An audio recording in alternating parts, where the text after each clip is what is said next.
아무튼 레코드를 쓴 성진화는 설레지 않으면 버리라는 미니멀 정리법을 따라 주변을 정리하기도 하지만 추억이 깃든 음반 앞에서 이 말은 힘을 잃게 된다고 고백합니다. 누구나 지나간 시간과 기억 속 어디쯤에 아득한 추억이 깃든 물건 하나씩은 곁에 두고 살지요? 요즘 같은 여름밤 마당 한켠에 낮은 평상 펼치고 잘 익은 수박 한 입 베어 물고 지나간 여름의 추억들을 되짚어보면 좋겠네요. 어디 레코드 뿐이겠어요. 첫 번째 도서는 아무튼 레코드입니다. 저는 피지컬 음반의 세계에 매료된 사람입니다. 언젠가부터 턴테이블에 바늘을 올리며 음악의 물리적 존재감을 느끼는 것이 자연스러워졌습니다. 이를 처음 접한 순간은 마치 미래에서 온 미지의 물체를 대면하는 것과 같았죠. LP가 회전할 때마다 눈앞에 흐르는 경이로움은 늘 새로웠습니다. 사운드의 골짜기를 탐험하는 바늘, 그 미세한 흔들림 또한 매번 다른 이야기를 전해주었습니다. 설레지 않으면 버려라, 한때 유행했던 정리 철학이지만 추억이 깃든 음반 앞에서 이 말은 힘을 잃고 맙니다. 이런 음반들은 물건 이상의 것으로 시간, 추억, 그리고 설렘이 깃든 이야기를 담고 있기 때문이지요. 나는 음반을 통해 시간 너머에서 소리가 어떻게 적혀 있는지를 눈으로도 볼 수 있었고, 왜 그렇게 진득하게 음악을 눈과 귀로 느끼며 그것을 피지컬로 소유하려 했는가를 스스로에게 되묻게 되었죠. 책 아무튼 레코드는 단순히 읽는 책이 아닙니다. 내가 사랑했던 음악을 다시 기억하게 하고 새로운 노래에 호기심을 가지게 만드는 마치 음악으로의 입장권이라 해야 할까요? 제 경험 속에 스며든 음악과 함께 순간들을 공유하며 그 순간의 조각조각을 다시 조립해 나가는 그런 시간입니다. 누군가에게 이 시대는 스트리밍의 시대일 테지만 음반의 무게와 그 감촉을 좋아하는 사람들도 여전히 남아 있습니다. 사랑하는 음악은 그저 듣는 것 이상입니다. 조금은 번거롭더라도 듣는 행위에도 진정성을 담아보고 싶다는 것이 이 책의 시작이었습니다. 크고 작은 플라스틱 원반들이 내 인생의 사운드 트랙입니다. 언제나 내 공간들을 조용히 채워주고 있습니다. 새로운 감동과 발견을 마주할 때 제 삶도 새로워집니다. 이 레코드는 제게 그냥 물건이 아닌 삶의 전부입니다. 두 번째 도서는 납작한 말들입니다. 어느 날 문득 깨달았습니다. 우리가 나누는 대화들이 얼마나 납작해졌는지를. 도시의 소음 속에서 사람들은 점점 더 단순한 말들로 중요한 주제를 덮어버리고 있다는 사실을요. 저는 이 현상을 이해하고 싶었고 한국 사회의 민낯을 직접 마주하고 싶었습니다. 빈부격차에 대해 이야기할 때였습니다. 내 앞에 다가온 누군가가 그럴 거면 북한에 가라며 빈정거렸습니다. 나는 그 말을 들으면서 우리 사회의 공론장이 얼마나 왜곡되어 있는지를 절감할 수 있었습니다. 모욕과 조롱이 만연한 이 사회에서 인간들은 서로를 찌르는 말로 상대의 입을 막곤 합니다.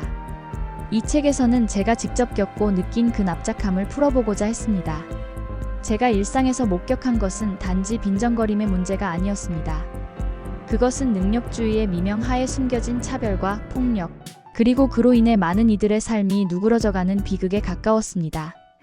이 시스템 속에서 비정규직으로 일하는 이들이 처우 개선을 요구할 때마다 돌아오는 소리는 누가 칼 들고 협박했냐는 조롱이었습니다.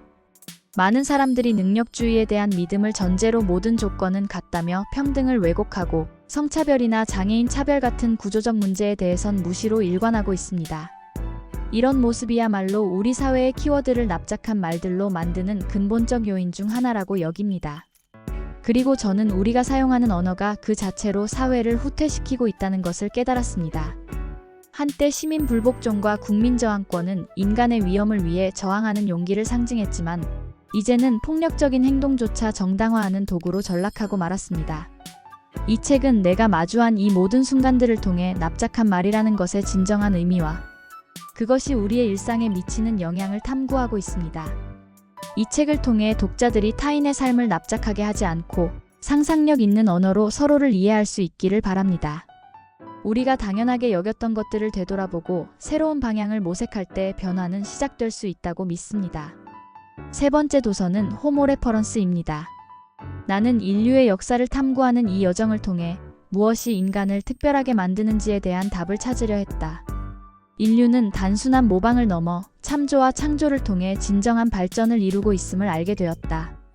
첫 번째 장에서 나는 현대 인류가 직면한 기술과 지식의 폭발적 성장 속에서 오히려 그것을 제대로 이해하고 전승하는 능력이 퇴보하고 있다는 역설적 상황을 마주한다.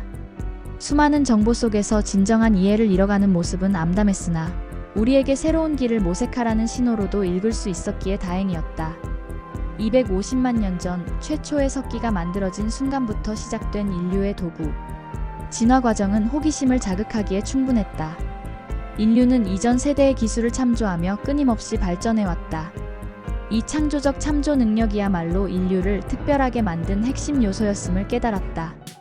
호모사피엔스는 단순한 생물학적 우월성이 아닌 문화적 학습과 사회적 네트워크의 확장을 통해 다른 생명체들과의 차별성을 만들어 왔고 나름 성공했다. 게다가 다른 인류종들과의 교류와 혼혈은 우리가 생각했던 것보다 훨씬 더 복잡하고 다양한 진화의 길을 걷게 한 요인이 되었다.